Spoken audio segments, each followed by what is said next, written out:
This video is brought to you by patreon.com/worsttake. Get access to exclusive live streams and Discord servers, on-screen shoutouts, and early access to some videos when you join now. Help make sure that we can continue to make content like this by supporting the Patreon. Links are in the description down below.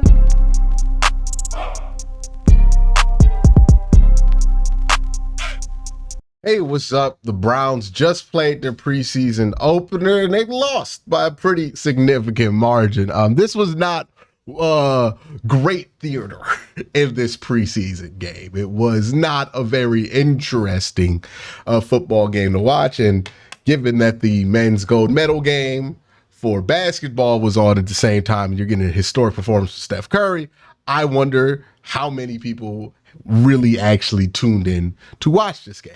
But don't worry, I did. I sacrificed watching that gold medal game and seeing history so I could watch the Browns play preseason week 1 and tell you all about it. So let's start and just talk about the game in general. The Browns offensively had some moments. They showed some things on film that I like.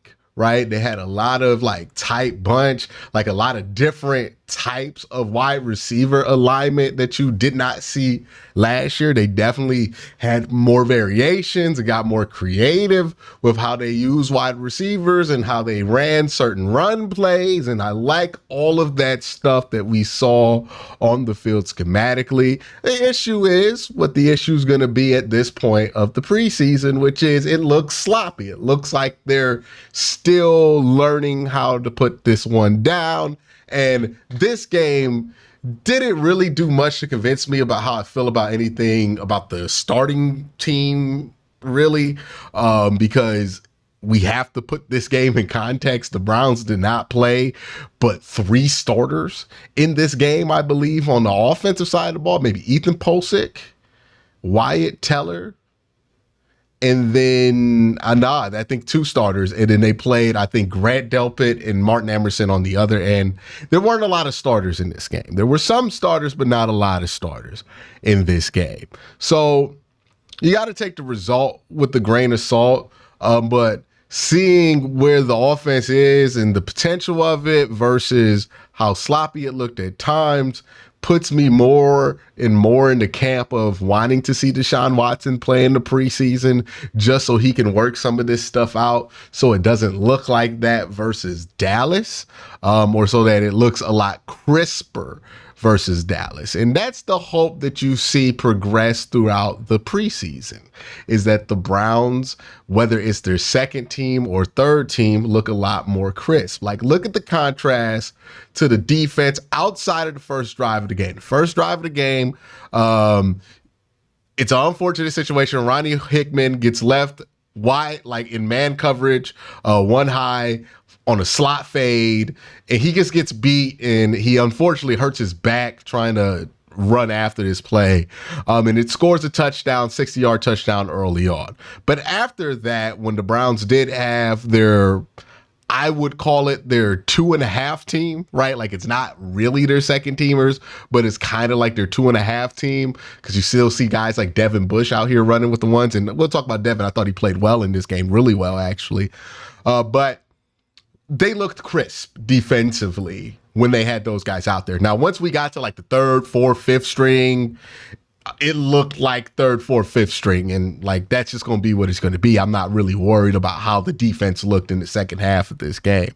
But when you had the guys who were going to be out there, the defense looked crisp. It looked like a defense in year 2. The offense had moments. I think Jameis had a drive, his only drive, where he moved the ball well, but then stalled out in scoring range and ended with a Cade York field goal, who, again, Cade York looked pretty good in this game, struggled a little bit with the kickoffs early on, but fixed that and then made his extra points, all one of them, and his field goal. So better than what he did last year, right? So good on Cade York for improving, especially in the same uniform where it kind of all went to hell with you last year.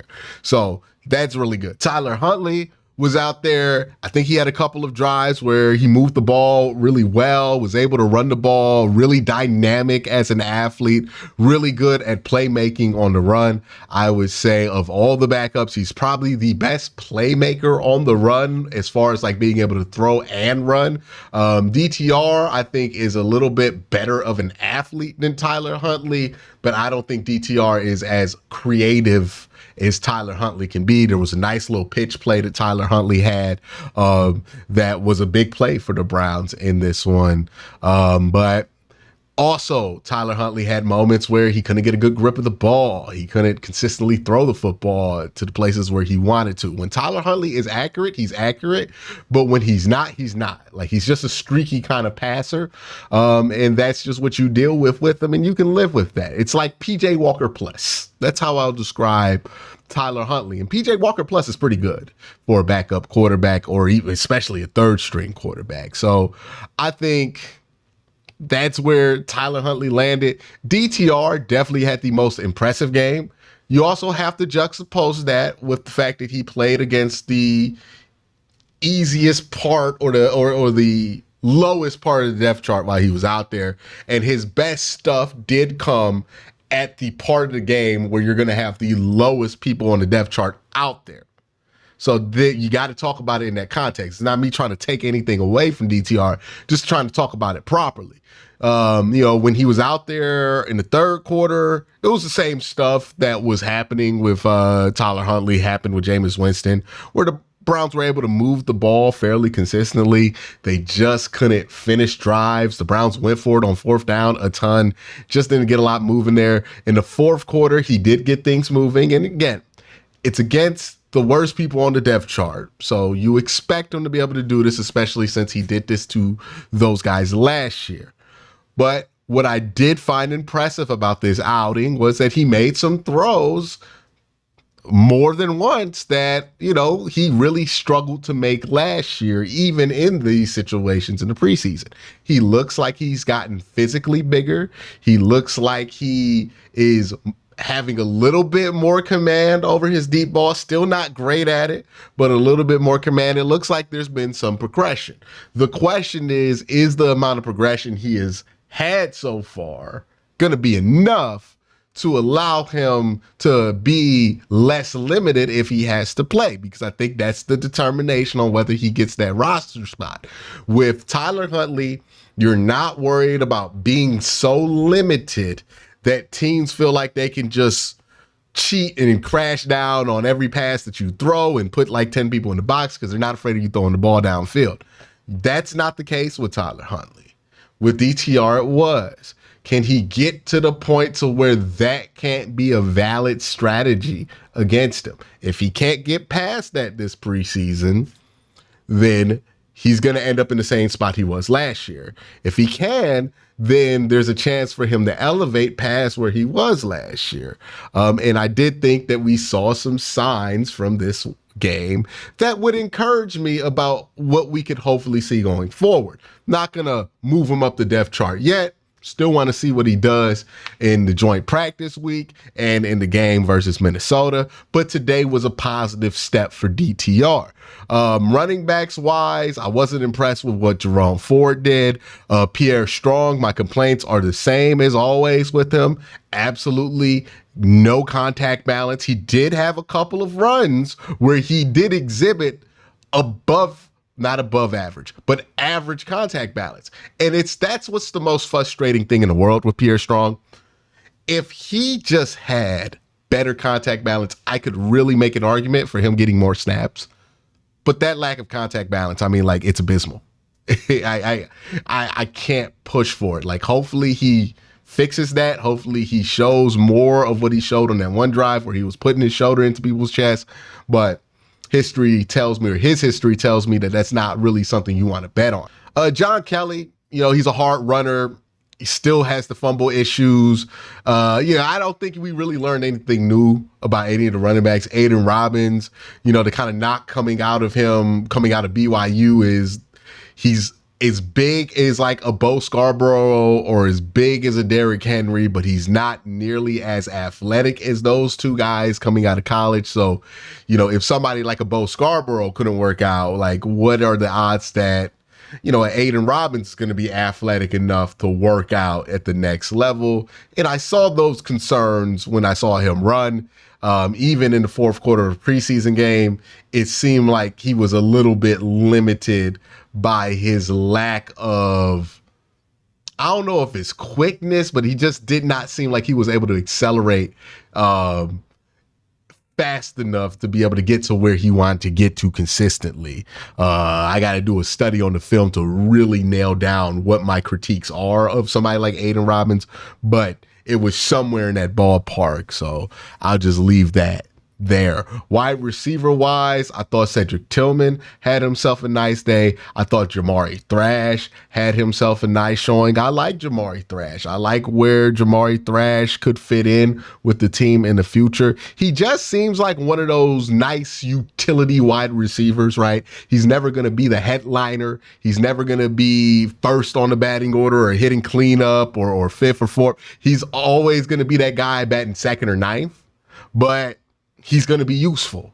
And I think that's what Jamari Thrash's future is just being a nice utility wide receiver. I think him and David Bell are battling it out for that utility spot. Thought David Bell had a nice moment in this game, but unfortunately he got injured in this game. And that's kind of been the story with David Bell, getting a little knick-knack and then not being able to compete for the spots that are available, and then that kind of derailing where he is. I mean, his whole career started off being derailed because of an injury that he had in camp in his rookie year. And it seems like that's something that's been haunting him throughout his career. Thought Zaire Mitchell-Payton had a nice game as well. He had a really nice catch and run. Jordan Atkins showed us a little something. I really hope that Jordan Atkins can be more of what we hoped he would be coming into last year. I know there was some hope that he could be like a 400, 500-yard guy. I would just be happy with 385 yards from Jordan Atkins. That's what I would be happy with, given that David Njoku is going to take so much of the attention away. But you still want somebody to be serviceable that's not David Njoku in that tight end room. And I liked what I saw from Mitchell Payton. I liked what I saw from Jordan Atkins. I like both of those players too. The offensive line was a mess, but the offensive line was probably the team that was playing with the most mismatched parts. And I imagine that would affect you if you're on the offensive line where that chemistry is important. The Browns, I think they played a little bit of Wyatt Teller. I think they played Ethan Posick. I know they played Ethan Posick out there. DeJuan Jones played, and then there was James Hudson at left tackle, and Javen Coven, and Coven was at guard, which shocked me, right? That Coven was starting at guard over somebody like a Zach Zinter. And maybe it's just they're dead set on having Zach Zinter play one side of the line, and that side's going to be on the right side of the offensive line. Maybe that's the plan for Zach Zinter, right? He's going to be the right guard. So they don't want to move him to left guard to play when Joe Bitonio is out. But Javen Coven playing as a rookie guard, I mean, good for him for getting that spot, but it was surprising to me. But again, the Browns didn't even want to play Michael Dunn in this game. So maybe that had more to do with it than anything else. The Browns did lose a center. Now, again, I do think Michael Dunn plays backup center for the Browns in the regular season when he's out there. So Luke Whippler did go down, but I think that won't really affect the Browns because Michael Dunn is usually the backup center or the guy who shifts over if there's not already an injury at guard. So I think offensive line wise, you'd be fine. Wasn't super impressed with what I saw, but I wasn't terrified either. I know a lot of people are freaking out about James Hudson, but they said in the broadcast that Jed Wills is going to be back soon. So that's a load off, right? And James Hudson isn't the worst out there. I know a lot of people kind of like make a meme of James Hudson at this point, but he's not the worst out there. And when it comes to the Browns tackle depth, honestly, I'll take it. They have Jed Wills, they have James Hudson, who can flip both sides. They have Jack Conklin, they have DeJuan Jones, and then you can keep either Jermaine Ifedi or Hakeem Adeniji, probably Jermaine Ifedi. I'm fine with that 5-man rotation. And I think that if Jed's back, they'll be all right on the offensive line there. So I'm not too concerned about what I saw on the offensive line. I'm going to switch gears to the defense. Thought the Browns' defensive line was probably the most underwhelming thing in this game. Again, they didn't play many starters, but they did play enough guys where I thought they would create a little bit more pressure. Didn't think that the natural or the usual juice was there on the defensive line. Seemed like they came out pretty flat. Didn't really get a ton of pressure. Saw some one-on-one opportunities with Maurice Hurst that he didn't win. Saw a one-on-one opportunity with Obo Okoronkwo that he didn't win. Got to see your guys win those situations early in the game. It cost them a touchdown because they left Ronnie Hickman on the island on a slot fade, in man coverage, no help, because the idea was that they were going to be able to get home. They can't get home. You know, people have touted Quentin Jefferson for his pass rush win rate. They have touted Maurice Hurst for the pass rush win rate. Same thing with Obo Okoronkwo, and all those guys did play, and it didn't feel like they were hurrying up the quarterback enough. Now, I don't think this is because they're bad players. They have put together good work in the NFL. I just think this was a bad performance by those players, and I want to see that be tuned up in the next appearance that we get of those guys in the preseason, whether that be this week or the week after. So that's really my note on the defense. Other than that, I thought the linebackers played well. Mahmoud Diabate, I thought he was running to the ball, tackling well early on. Devin Bush played well. I hate to say it, impressed with Devin Bush, and not that I hate to say it, but didn't go into this thinking that I'd be impressed with Devin Bush, given what we saw from him in his last two stays where he was bad. But he had a couple of great moments early in the game when the Browns got a stop on a 3rd and short and then a 4th and short. Really did a good job of not just fitting his run, getting to his run fit, but also mirroring the running back and following him to get into another run fit. Like that is a Devin Bush that I can work with that I saw today. Now, there was a time where he kind of went rogue and shot the wrong gap and caused like a 9-yard run play. And that's the stuff where you're like, all right, he can't be out there. But I saw a Devin Bush out there that I believe could be worked with to be more than a special teamer. And that might be something worth looking at if you're the Cleveland Browns. But I thought the linebackers had a pretty good showing in this game, especially in the first half, right? After that touchdown, things started to really settle down. I thought the first half, they really did a good job, especially when they had the 1.5s or the 2.5s out there. I thought they did a good job of kind of slowing down the Green Bay Packers pace there. The secondary, again, they played a little bit of Martin Emerson. Martin Emerson looked good. Grant Delpit played a little bit. He looked good. He got a tackle for loss in this game. All the usual suspects you would expect to look good. All the usual suspects that you would expect to struggle. Khalif Elise, all these guys, they struggled. So nothing really surprising there on the defensive front. And I'm not really too concerned about anything that happened on the Browns' defensive front. But that's my overall view of this game.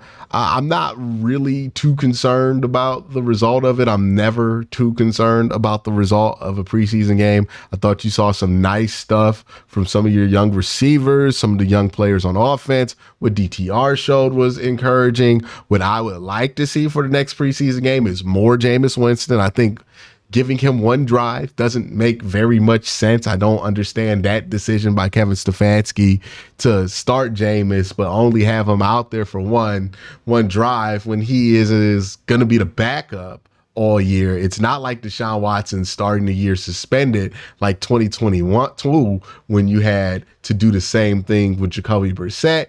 It just makes no sense in this kind of situation that you would do it like that. And I don't think anybody is being served when that happens. I think this offense would have been much better served if Jameis was able to go out there for 3 drives or 4 drives and really get a rhythm with the offense going, I think they would have got better quality reps. And then you can go to Tyler Huntley in DTR. But only getting Jameis 1 drive just didn't make much sense to me. Didn't love that strategic decision. I understand you want to make sure guys stay healthy, but you can't play that scared if that was the case. Like if you made that decision out of fear, I don't love that decision.